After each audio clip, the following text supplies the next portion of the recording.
Hey everybody, Dog8798 here. This is my review of the 1994 Street Fighter movie. This is one of my first of many re-reviews on this channel right here, the Super Vader 400. This is pretty much my Super Vader 400 version of Street Fighter, and like I've said in my previous videos on this is one of my all-time favorite movies, and I thought for the time it was released, this was a pretty good Street Fighter adaptation. I think you can do way better today, but I love this movie right here. Brief history before I get into the plot, the characters, and all that.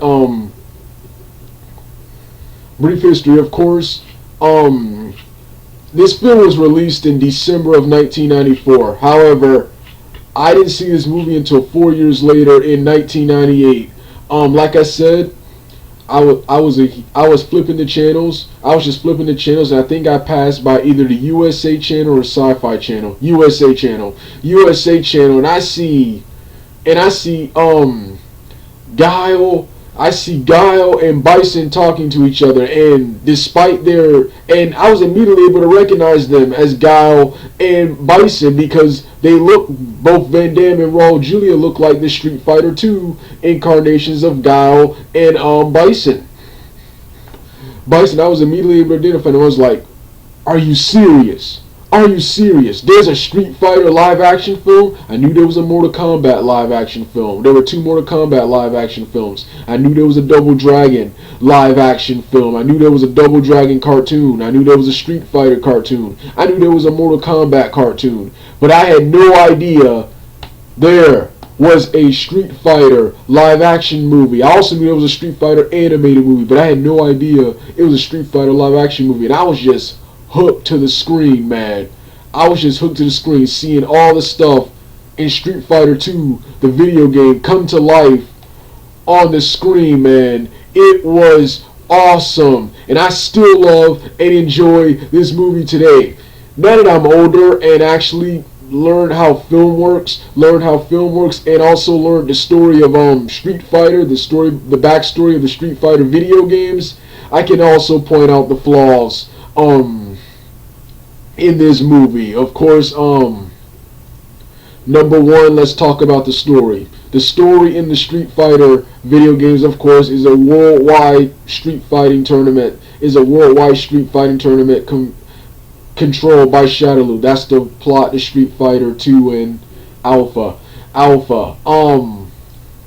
This movie, which is based on the Street Fighter 2 series, despite being called Street Fighter,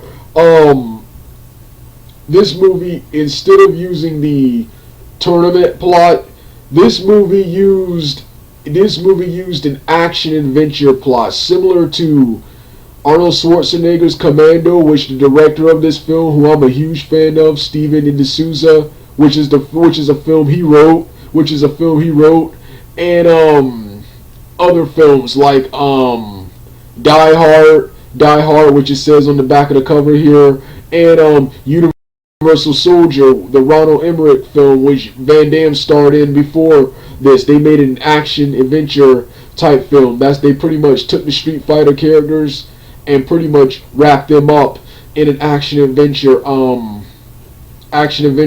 I love the way Wikipedia says it better. It's something about reminiscent of the action adventure Yor. I love the way they said it better. But that's what they pretty much did, and that also, as cool as that is, that's also one of the many flaws of the movie right there. Since you tried to cram so many characters into one movie,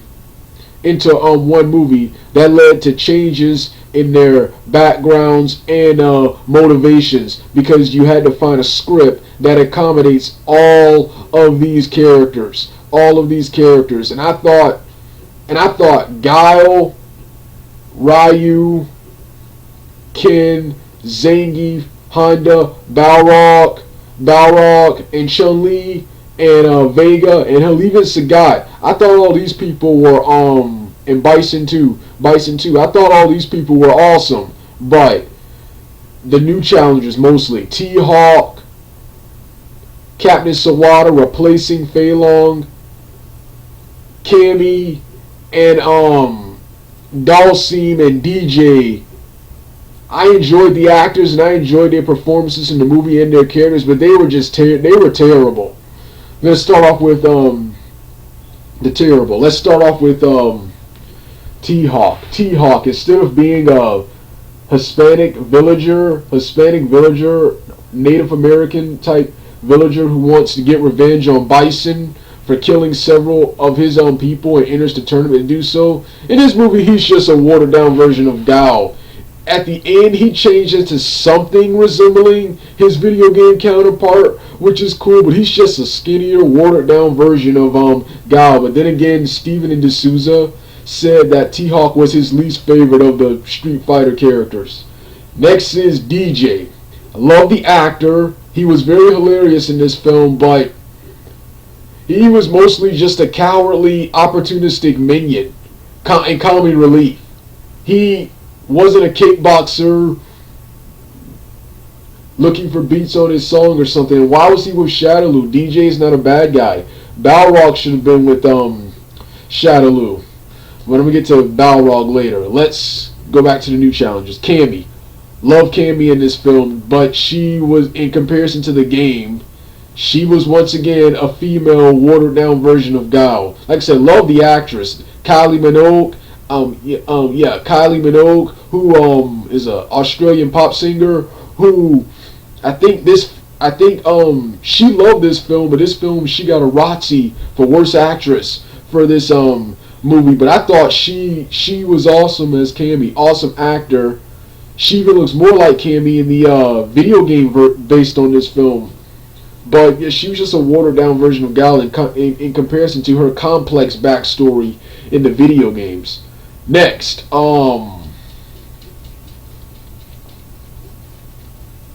Captain Sawada. Captain Sawada, well, he had one funny moment, which is where he says something about we've trapped the enemy inside the base, and it showed that hilarious Godzilla fight between Zangief and Honda. Captain Sawada was pretty much terrible, and was kind of just there, a poor replacement for Fei Long.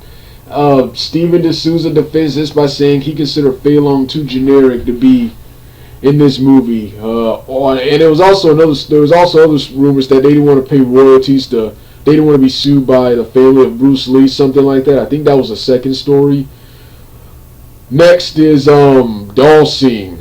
Actor once again is good. I also like how at the end he resembles his video game counterpart. However, when I think Dalsim, I think yoga this, yoga that, and fire, flame, yoga flame, all this. And here he's just a normal scientist.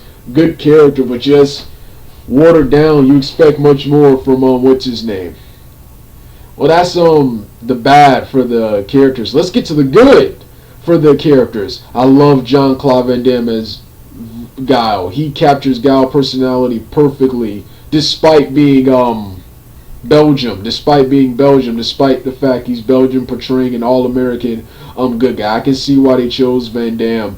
Van Damme, if you probably should have got an unknown actor, but Van Damme, as far as popular actors, Van Damme, of the three to four guys I got, Van Damme was the best. What the first guy I would have to say was Chuck Norris, but he was probably too old. And I think he was busy with something else at the time. The next actor I would have got would be Gary Daniels, who is English, but his English is better than Guile's. It is better than Van Damme's English. Better than Van Damme's English. You could pass him off as an All-American better than you could Van Damme, but he was busy with another live-action adaptation, the live-action adaptation of Fist of the North Star. And then, of course, there's Dolph Lundgren. Well, I think Dolph Lundgren, not only was he busy, but he lost to Van Damme in Universal Soldier. So Jean-Claude Van Damme, it was. The only difference between Van Damme and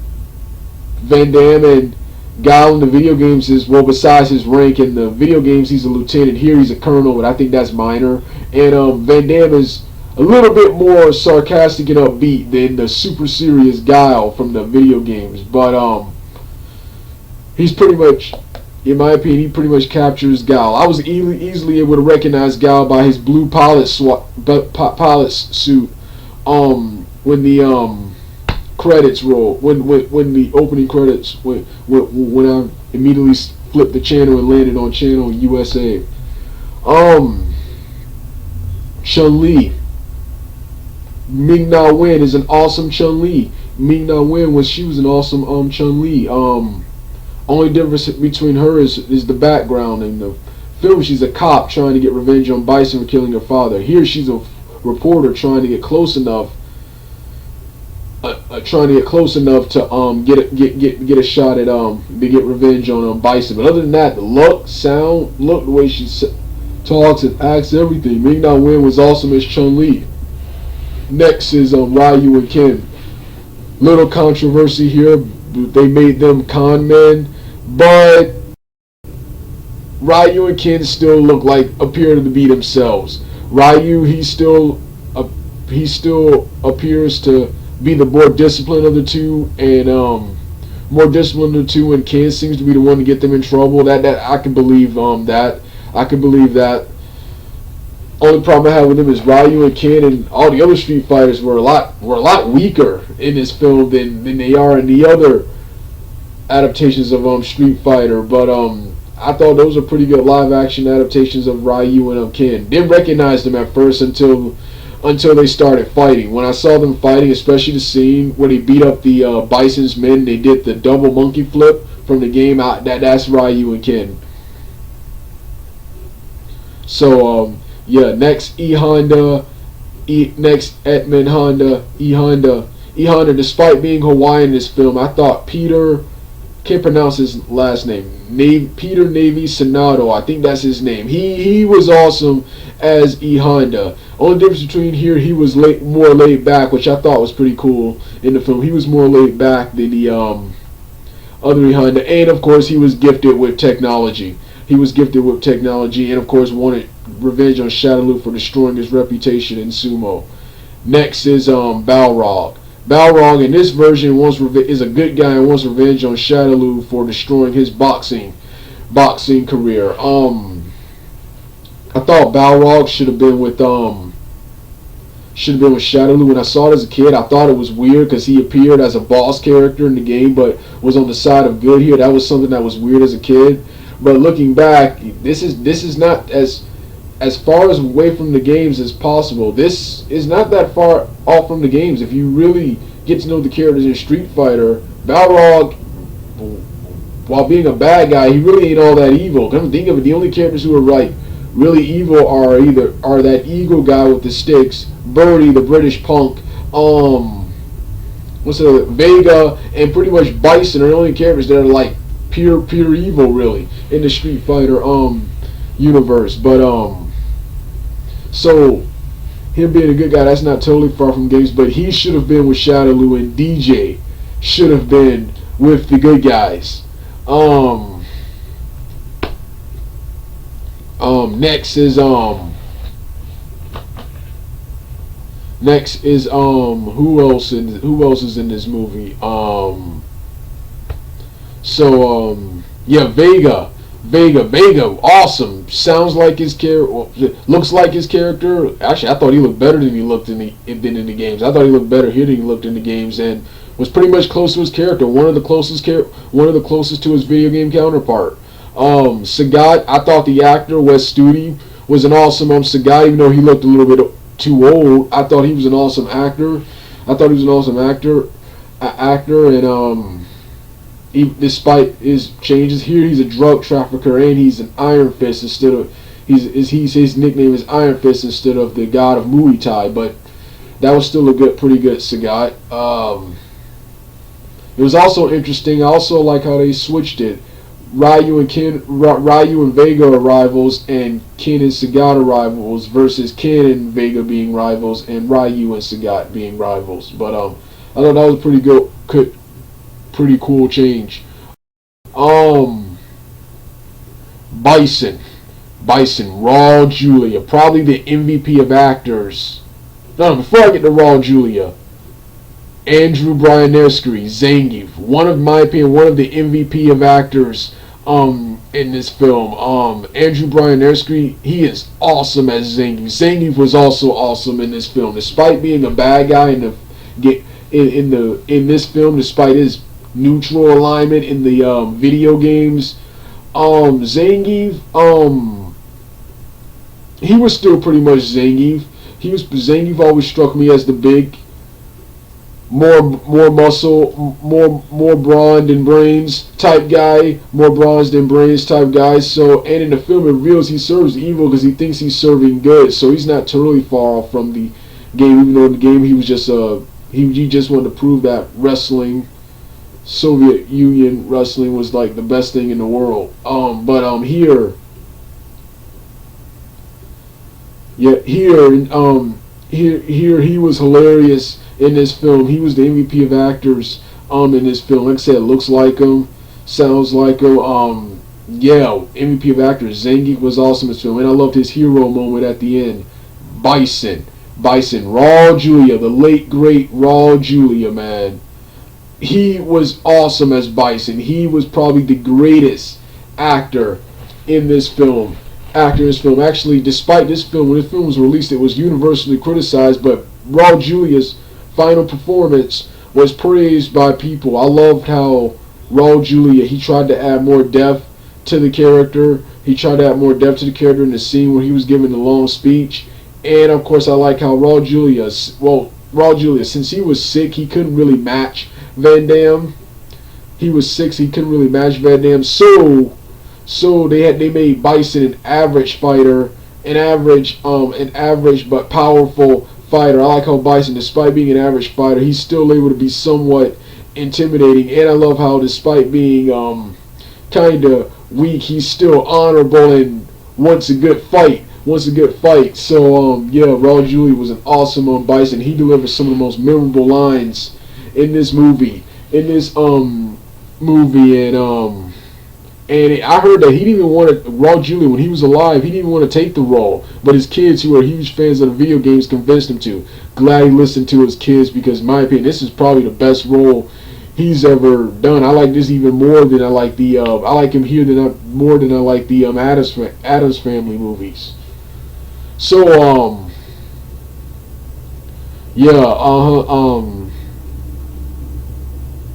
action sequences were pretty good, even though the fight sequences were poorly edited, in my opinion. They tried to shoot three fight scenes at once, and they did a horrible job editing. But the fight scenes and action sequences were pretty entertaining. Lots of explosions, lots of big guns, a couple of cool special maneuvers here and there.